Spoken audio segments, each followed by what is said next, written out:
ലൈവിനകത്ത് ആര്യന്റെ കരച്ചിലോട് കരച്ചിലാണേ. ആര്യനും അതുപോലെ നെവിനും അക്ബറും നല്ല പോലെ പേടിച്ചിട്ടുണ്ട്.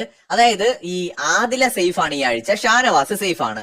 ആര്യൻ പോയിട്ട് പറയുന്നുണ്ട്, നിനക്ക് ഷാനവാസിനെ കൂടി നോമിനേറ്റ് ചെയ്യാമായിരുന്നില്ലേ, ഞാൻ നിനക്ക് അതിന് വേണ്ടിയിട്ട് ഒരു ഓപ്പർച്യൂണിറ്റി അവിടെ തന്നതല്ലേ, നീ എന്തുകൊണ്ട് നോമിനേറ്റ് ചെയ്തില്ല എന്ന് ചോദിക്കുന്നുണ്ട്. അതുപോലെ തന്നെ ഈ സാബുവിന്റെ അടുത്തും പോയിട്ട് അക്ബറും ആര്യനും നെവിനും ഒക്കെ ഷാനവാസിനെ നോമിനേറ്റ് ചെയ്യാത്തത് എന്തെന്ന് ചോദിക്കുന്നുണ്ടേ. ഇവിടെയാണ് നമ്മൾ ഇൻട്രസ്റ്റിംഗ് ആയിട്ടുള്ള കുറച്ച് കാര്യങ്ങൾ കാണേണ്ടത്. അതായത് ആദ്യത്തെ നോമിനേഷൻ, ഇപ്പൊ നെവിൻ നോമിനേറ്റ് ചെയ്തതെന്ന് പറയുന്നത് സാബുവിനെ അനുമോളെയാണ് നെവിൻ നോമിനേറ്റ് ചെയ്തത്. ഇവിടെ അനുമോളുടെ അവസരം വന്നപ്പോൾ തിരിച്ച് അനുമോള് നെവിനെ നോമിനേറ്റ് ചെയ്തിട്ടുണ്ട്, കൂടാതെ അവിടെ അക്ബറിനെ നോമിനേറ്റ് ചെയ്തിട്ടുണ്ട്. അക്ബറെ നോമിനേറ്റ് ചെയ്തത് ആദിലെ നൂറയുമാണ്. കാരണം ഇവര് രണ്ടുപേരും നോമിനേഷനിൽ വന്നു കഴിഞ്ഞാൽ അക്ബർ സേഫ് ആകാൻ പറ്റുമെന്നാണ് അക്ബർ വിചാരിച്ചത്. ആര്യൻ നോമിനേറ്റ് ചെയ്തത് ഷാനവാസിനെ അനീഷിനെയുമാണ്. അനീഷ് നോമിനേറ്റ് ചെയ്തത് സാബുവിനെ നൂറയുമാണ്. അപ്പൊ അനീഷിന്റെ നോമിനേഷൻ, അതുപോലെ ആര്യന്റെ നോമിനേഷൻ, നിവിന്റെ നോമിനേഷൻ, ഇതിന് ശേഷമാണ് അനുവിന്റെ നോമിനേഷൻ വരുന്നത്. അപ്പൊ അനു ബുദ്ധിപരമായിട്ട് നിവിനെ നോമിനേറ്റ് ചെയ്തു, അക്ബറിനെ നോമിനേറ്റ് ചെയ്തു. അത് കഴിഞ്ഞിട്ട് നോമിനേഷൻ വന്നത് അക്ബറിന്റെ നോമിനേഷൻ ആണ്. ഇവിടെ അക്ബർ ഒരു അതിബുദ്ധി കാണിച്ചു. അക്ബർ ആദിലെ നൂറെ നോമിനേറ്റ് ചെയ്തു.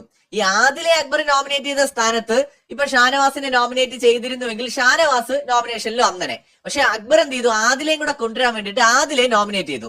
അപ്പൊ ഇവിടെ അടുത്ത നോമിനേഷൻ നൂറയുടെ നോമിനേഷൻ ആയിരുന്നു. നൂറ അക്ബറിനെ ആര്യനെയാണ് നോമിനേറ്റ് ചെയ്തത്. അവിടെ എന്ത് പറ്റിയെന്ന് വെച്ച് കഴിഞ്ഞാൽ ഇവർക്ക് വോട്ടുകൾ ഓരോന്ന് അവിടെ വീണ് കഴിഞ്ഞു ഓൾറെഡി. അക്ബറിന്റെ നേരത്തെ അവിടെ അനുമോള് നോമിനേറ്റ് ചെയ്തിട്ടുണ്ടായിരുന്നു. സോ അക്ബറിന്റെ കാര്യം ഉറപ്പായി, അല്ലെങ്കിൽ അക്ബറിന് 3 വോട്ടുകൾ വരികയും ചെയ്തു. ആര്യനും കൂടെ അവിടെ നോമിനേഷനിലേക്ക് വരികയാണ്. അടുത്ത സാബുവിന്റെ നോമിനേഷൻ വരികയാണ്. അപ്പൊ സാബുവിനെ നിവിൻ നോമിനേറ്റ് ചെയ്തുകൊണ്ട് സാബു എന്ത് ചെയ്തു, നിവിനെ നോമിനേറ്റ് ചെയ്തിട്ടുണ്ട്. അതുപോലെ സാബുവിനെ അനീഷ് നോമിനേറ്റ് ചെയ്തുകൊണ്ട് സാബു അനീഷിനെ നോമിനേറ്റ് ചെയ്തിട്ടുണ്ട്. സോ നിവിനെയും അനീഷിനെയും സാബു നോമിനേറ്റ് ചെയ്തു. ആദിലയുടെ നോമിനേഷൻ വന്നു. അപ്പൊ ആദില ബുദ്ധിപരമായിട്ട് കളിച്ചു. ഓൾറെഡി ഒരു വോട്ട് ആദിലേക്ക് വീണിട്ടുണ്ട്. അപ്പൊ ആദിലെ പോയിട്ട് ഷാനവാസിനെ വല്ല നോമിനേറ്റ് ചെയ്യാണെന്നുണ്ടെങ്കിൽ ഉറപ്പായിട്ടും എന്ത് പറ്റും, പണി കിട്ടും. കാരണം ഷാനവാസ് ഇനി നോമിനേറ്റ് ചെയ്യാനിരിക്കുകയാണ്. അപ്പോ ഓൾറെഡി നോമിനേഷൻ കഴിഞ്ഞ ആരെങ്കിലും നോമിനേറ്റ് ചെയ്ത് കഴിഞ്ഞാൽ ആദിലേക്ക് നോമിനേഷനിൽ വരാതെ സേഫ് ആകാൻ പറ്റും. അപ്പൊ ആദിലെ ബുദ്ധിപരമായിട്ട് എന്ത് ചെയ്തെന്ന് വെച്ച് കഴിഞ്ഞാൽ ഷാനവാസിനെ നോമിനേറ്റ് ചെയ്തില്ല, പകരം അനീഷിനെയും അക്ബറിനെയും നോമിനേറ്റ് ചെയ്തു. സോ ഇതിലൂടെ ആദിലെ എന്ത് ചെയ്തു, ആദിലെ സേഫായി. ആദിലെ നോമിനേറ്റ് ചെയ്തത് ഇവിടെ ആണെന്ന് എന്തായാലും ഷാനവാസ് അറിയാതിരിക്കില്ലല്ലോ. ഷാനവാസ് അതുകൊണ്ട് ആദിലയുടെ പേരെടുത്തില്ല. ഷാനവാസിനെ എങ്ങാനും ആദിലെ നോമിനേറ്റ് ചെയ്തിരുന്നെങ്കിൽ ഷാനവാസ് ആദിലെ ഉറപ്പായിട്ട് നോമിനേറ്റ് ചെയ്തതിന്. അങ്ങനെ വന്നാൽ എന്ത് പറ്റും, ആദിലേക്ക് 2 വോട്ട് വരും. അപ്പൊ ഇവിടെ ആദിലെ ഷാനവാസിനെ നോമിനേറ്റ് ചെയ്യാത്തത് കൊണ്ടും ഷാനവാസ് ആദിലെ നോമിനേറ്റ് ചെയ്യാത്തത് കൊണ്ടും ഇവര് രണ്ടുപേരും സേഫായി.